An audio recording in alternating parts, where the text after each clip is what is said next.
Monster Hunter World initially seemed destined to be one of those Game of the Year candidates that, due to a January release, would be forgotten about when all those lists rolled around 12 months later. Thankfully, the promised PC port has finally arrived, and it's set to reignite that discussion. When it first arrived on Xbox One and PS4, this is what I had to say.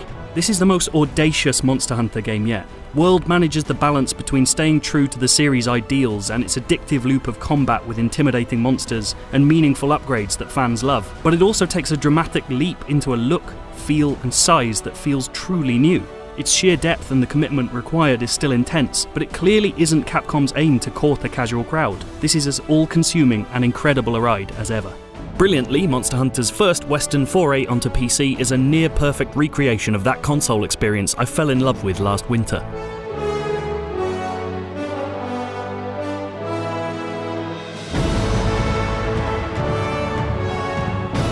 Those hoping this release would be Capcom's excuse to add the series' much-loved G-Rank challenges to the game will be disappointed.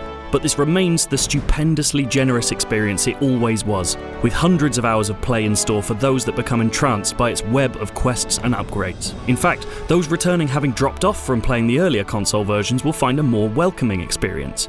Months of updates saw Capcom fixing some of our few complaints about the launch version, from being able to sort the endless lists of investigation quests to changing text size and adding more options to farm certain useful items. It's not drastically different, but it's definitely more efficient. While all the console version's quality of life improvements have made their way across, PC players will have to wait a little while to get the content updates that came post-launch. New monsters like Lunastra will be added at a later date, but in a game that takes at least 100 hours to finish the basic storylines, that isn't a huge problem. The true benefit of playing on PC is, predictably, the performance. Playing the game at the highest level of quality doesn't outstrip what we've seen on PS4 Pro and Xbox One X, but as you'd expect, you aren't forced to choose between higher resolution, graphical quality and frame rate here. The result is a game that looks as good as on the most powerful console, but runs without a hitch, and with an uncapped frame rate option for those with beefier machines, even better than the original. While it would take a more powerful PC than mine to run with every setting maxed, in hours of play at 1080p 60fps at max quality with a GTX 1070, I've not seen a hint of the frame rate dips that hit every console version.